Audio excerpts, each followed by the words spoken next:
Do your vocal warm-ups. Just like that. That's how I prepare for my singing. Peter auditions. Piper pecked a peck of peppers. Yes, he sure did. Right. Yeah, so you're going to count down? No, we're going to do it the same way we did last time. You're going to count. Okay, you ready? 1, 2, 3. Okay. 1, 2, 3. All right. Welcome to another edition of Shabbat Lounge. This is Matt And Jake here.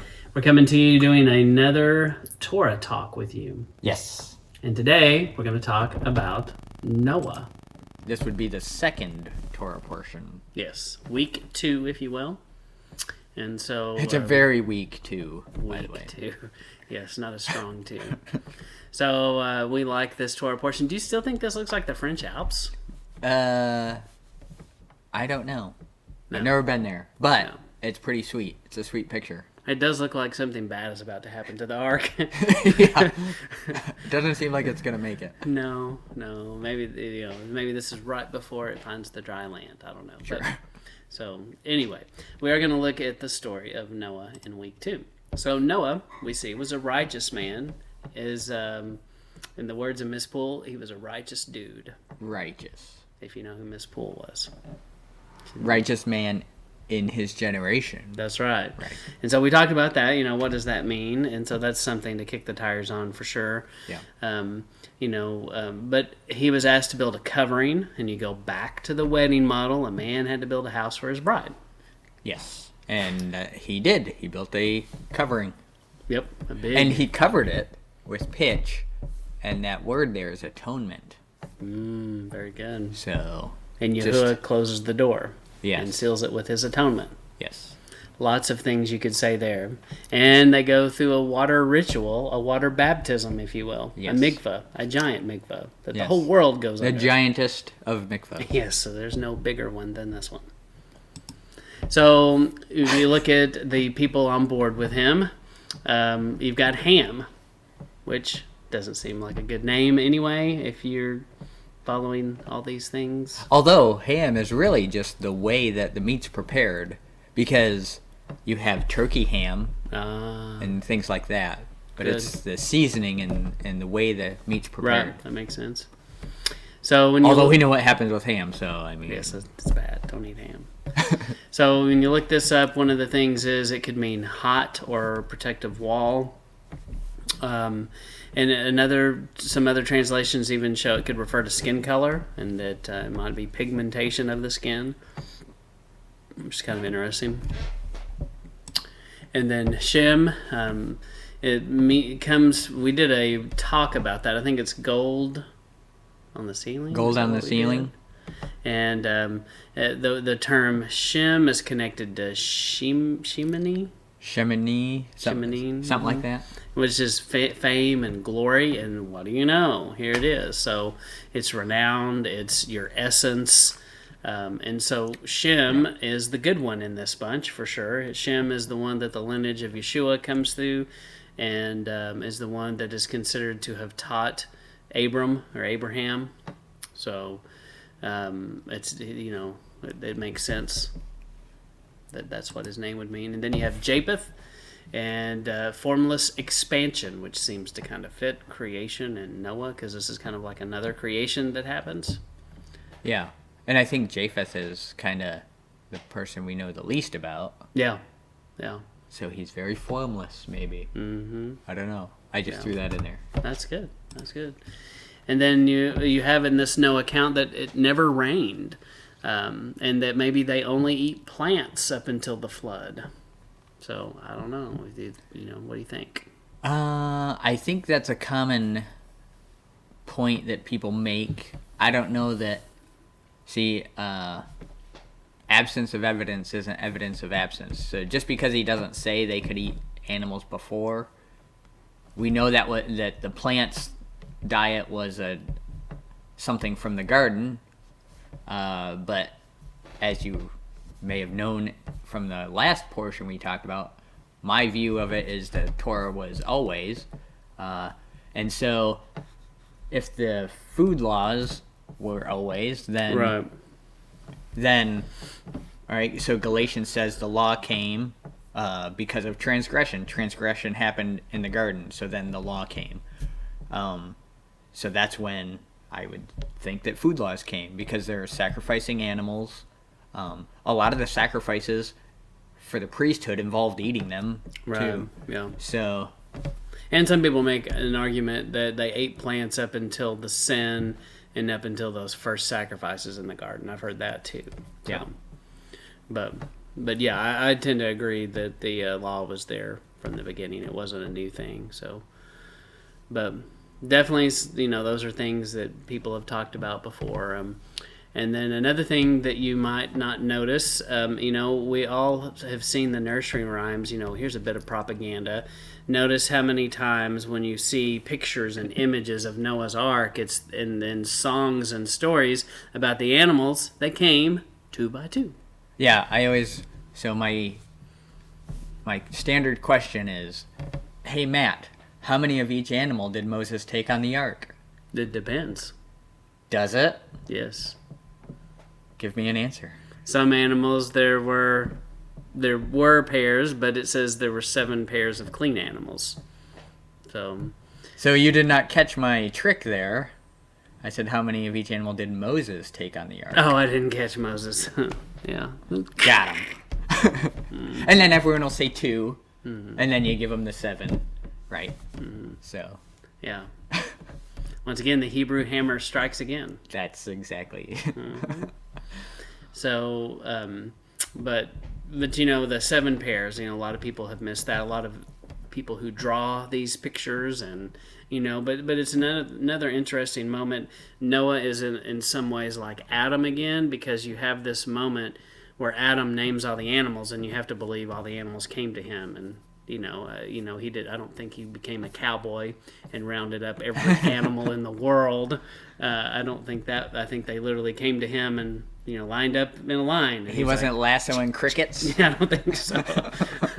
Hey, that could be the title of a podcast or a shirt. So, Ooh, I better write that down.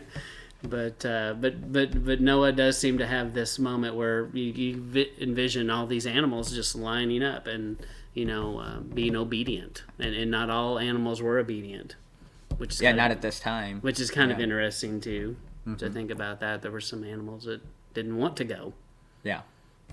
But So yeah, and the clean and unclean here.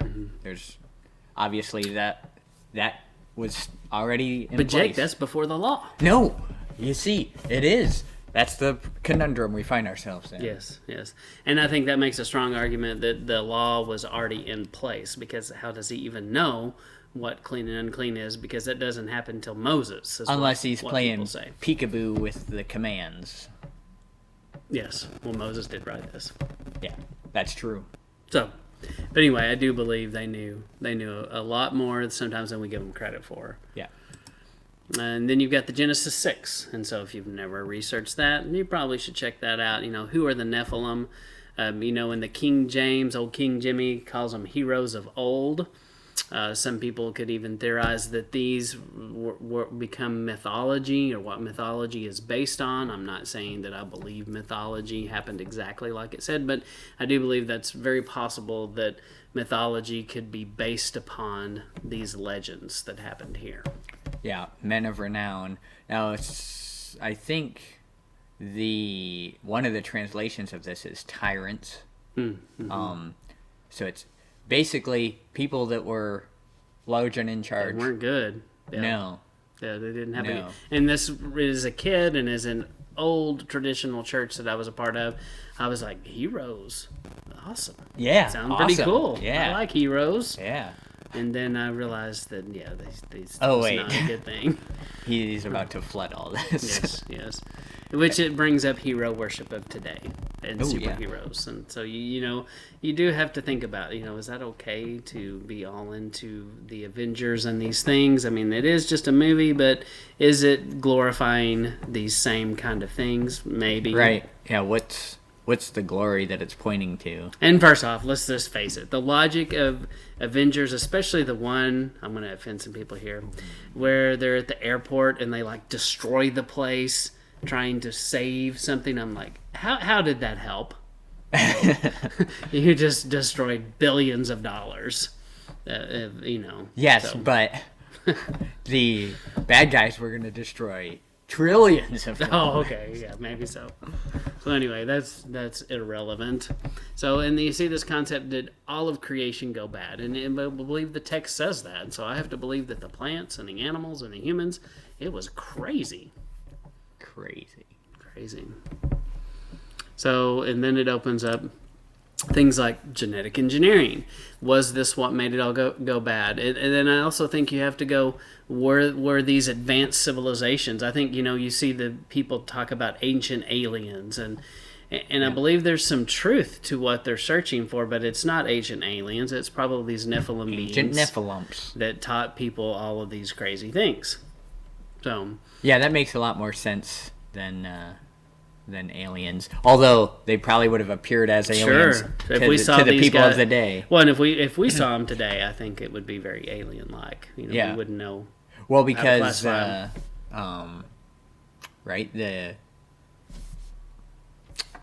how's it go? The angels came down and saw the beautiful women and saw the took beautiful whoever women they wanted to. Yeah, that sounds like alien invasion. Right, and yes, abduction.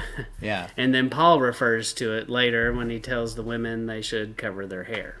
And this is what he's referring to, saying their beautiful hair attracted the angels, and they looked down and were like, whoa, I like that. Yeah. And they took what they wanted. Yeah. And they says that, there are other accounts, it makes sense. Jack and the Beanstalk, the giant there is a cannibal, you know. It clearly says he's looking for the blood of the Englishman. And so I believe that those stories have nuggets of truth in them going back to this, that those giants probably did eat humans and liked human flesh. And that's why you see so many people after this time into cannibalism, because, if you're so many times in human history, the people want to be like the ruling class. It's like the people down in South America that tried to wrap their heads, cradle the head, and get it to the shape of the deities that they were worshiping, which looked very alien-like, by the way. So, and I think that's where all this stuff comes from, that there is some truth to that, but it's not aliens. It is a demonic being. Yeah. So. Bigfoot, anyone? Bigfoot, yeah. Mm-hmm. I mean, just throwing it out there. Yeah. And bottom line is, for sure kick the tires on it, but I also say be careful. You don't want to camp out here and make all of your theology about this kind of stuff, because I don't think that that's a good use of your time. Yeah. For sure. So. The dinosaurs. T-Rex. Yeah. If that doesn't look like a genetic mutation with arms that are useless. That's right. That's right. Well, I've got to make an adjustment here. Oh, okay. You might click on the next one. Okay. Ooh, yeah. So this is kind of the direction of where we see things go after they get off the boat. That's right. So, and my air conditioner kicked in, and so I think it's going to be loud in the mic. It's going to drown us out. So you do see Noah come plant a vineyard, which seems okay. It's like he plants a vineyard. First guy to plant a vineyard. Yes. Which kind of makes sense. So it says, yes. Mm-hmm. Noah gets drunk and naked. That escalated quickly. Yes, it did. Right from the vineyard to being drunk and naked. Maybe he didn't realize, this is what... And that's what some people say, that he didn't know.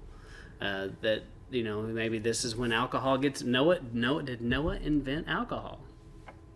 I don't know. Doesn't say he didn't. And so you have this weird passage where Ham sees him and gets cursed, and you're like, what? What is going on? And you have all these weird things, and so... Pervy Ham. Yes. And so either Ham had relations with his mother, or he didn't do what was right and brought shame to his father. Instead of taking responsibility, he just appears to make a joke of this, and be making fun of his father, making a mockery, and maybe he brings shame that way. So, I don't know. There's just definitely some things to think about. I tend to think it was probably a weird sexual thing, unfortunately. Yeah, there's there's different theories about what this verse is actually pointing to Ham doing, and there's spiritual ways of looking at it. And Well, read this one, Leviticus yes, 18. this is what I always come back to. Leviticus 18, the nakedness of thy father's wife shall you not uncover. So it's commanding you, don't uncover your father's nakedness. It is thy father's nakedness, the uncovering of your father's wife, the nakedness of your father's wife. And this all refers to sexual relations. Yes. This is not literally seeing your dad naked. Right. So, Because, I mean... although nobody recommends that. Yeah. Nobody, I don't think... Although if you're a kid, you've probably stumbled into this sin It might have happened. once or twice. So, but definitely, something to take a look at and think about. So, and you got to research it, read it yourself, and see what you think. And so, this is in the wrong place. So this is Abraham's journey. Oh, yeah. So that's why it didn't make sense. That makes sense. So we'll It skip doesn't on make over. sense. Skip on over that. And so this is a timeline, and I've realized I have not recorded any of this. This is a timeline of, Well, you got Seth here, yeah, and it leads to Noah Unknown. over in this area. yeah. It shows you how the lives of all of these guys overlap and interact.